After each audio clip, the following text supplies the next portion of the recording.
Alright, so I've gone through the verification process now. I've uploaded all those documents. I've added my email, I've added my phone number, I've got that confirmation. I've uploaded my ID cards and everything and the utility bill. My thing's been verified, and I've added 2 different payment methods, 2 different Visa cards actually. So what do I do now? Alright, so when we look at the screen, here I can buy Bitcoin, Ethereum or Litecoin. This is showing the current price and the price over the last month and how much it's gone up. It's gone up 170% in the last month. Ethereum 86%, Litecoin 428%. So everyone's been going nuts about Bitcoin, but Litecoin would have made more. Anyhow, so there we are. So that's my dashboard. It shows my portfolio. What have I got? At the moment, I've got €9.13 I bought of Bitcoin. I bought that earlier actually, just to check it again. I've got some euros in my account. I've got no Litecoin, no Ethereum. Here's some of my stuff. So that's my dashboard. Here we've got the buy and sell. So here, really simple, buy or sell, buy, sell. So on buy, I can buy Bitcoin, or I can buy Ethereum, or I can buy Litecoin, okay? So really simple. Here I've got my accounts. Now my accounts are basically, they're places to store each of the cryptos. Now, they call them each a wallet, all right? A wallet is just basically a secure place to actually store your cryptocurrencies once you've bought them, okay? They call it a wallet because obviously we're used to money. We put money in a wallet, so we buy cryptos, and we have a separate application called a wallet, a place to store them. They function as sort of mini bank accounts really, but you've got to be aware that your Bitcoin wallet, you can't put Ethereum in your Bitcoin wallet. You can't put Litecoin in your Bitcoin wallet. Only Bitcoin goes in the Bitcoin wallet.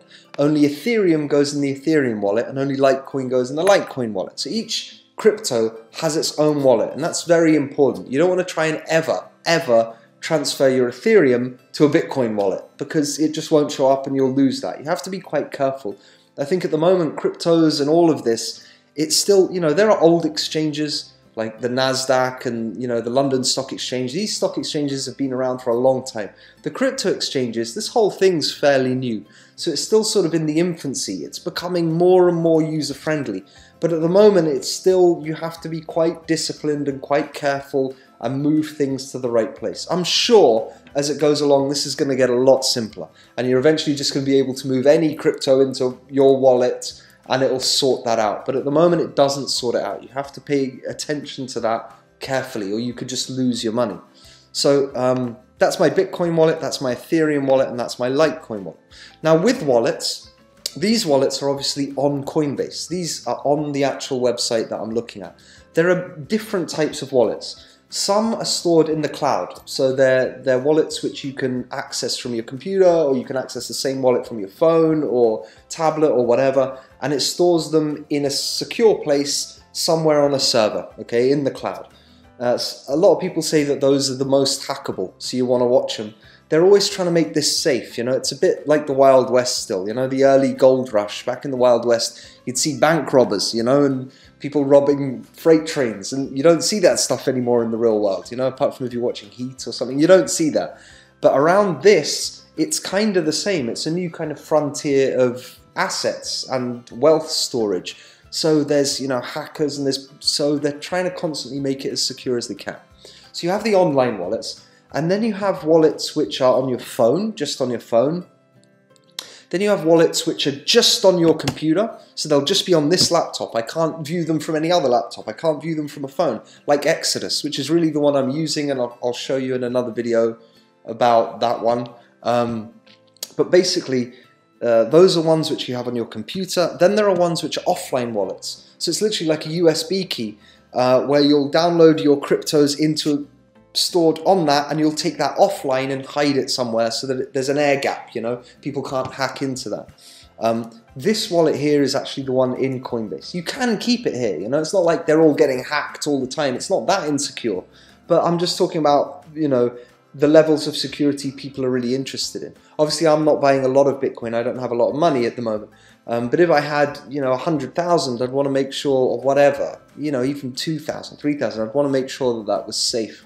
So Here's the one on Coinbase which we can move now, and we can move this from Coinbase into another wallet. When we get another wallet set up, we can easily send it to our other wallet. So this is just a place to store it straight after you've bought it, okay? Some people do leave it here though. Then you've got your tools with addresses, recurring transactions, reports, and history. I haven't really used them that much. And you've got your settings where you can change, you know, your nickname and stuff like that. So let's go back to buy and sell. So we're back on the buy and sell page. Bitcoin, Ethereum, Litecoin. I'm going to buy Bitcoin because, I mean, my goal with this is to then transfer it to other exchanges and buy lots of smaller coins.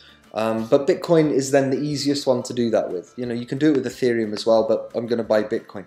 So payment method, I'm not going to use my wallet, some money which I've actually uploaded to the site. I'm going to select here and choose one of the other bank accounts that I've selected. So I'm going to go here and I'm going to choose that one.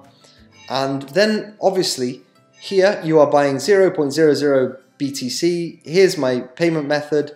And down here, this is how much I want to spend. So I'm going to buy 50 euros worth of Bitcoin. Okay, simple. So at the moment I have a $750 euro weekly card limit. I can only, from this card, I can only buy 750 euros worth of Bitcoin a week. I can press increase limits and it will take me to here and it will show me how, you know, my Euro wallet, I have 15,000. If I, you know, I can upload it to my Euro wallet within Coinbase, then I can buy 15,000 worth of Bitcoin.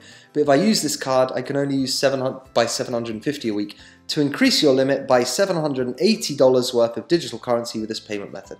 So it sort of unlocks more ability to buy as you use it. They're really, either they're gamifying it and just trying to make more sales by doing that, give you level up, or they're really trying to check whether they can trust the cards. I'm not entirely sure what they do. So there's my combined amount there. So what I'm going to do, I'm going to go back to buy and sell where I was before, and I'm going to select that again, and I'm going to select 50 euros worth, and then I can just buy Bitcoin. It's really as simple as that. They have made this. I mean, this is the biggest, I think one of the biggest Bitcoin buying sites in the world at the moment. So they've already made it really quite simple to use. So Visa debit, payment method, available instantly, deposit to my BTC wallet, you see? So that's that place I showed you on the accounts page. It will deposit this instantly to that Bitcoin wallet. So I'm buying, I'm going to buy 4801. The Coinbase fee is $1.99. They do charge fees, you know, all of these exchanges charge fees. And there are different types of fees. There's the fee to buy stuff, then there's the fee to transfer it, which is actually a fee associated with Bitcoin itself. It's a network fee. So anyhow, the total for that is 50. Buy Bitcoin. And what it sometimes does here is it will ask for sort of a separate step of verification from here. Look, so you are buying 0.0033 Bitcoin.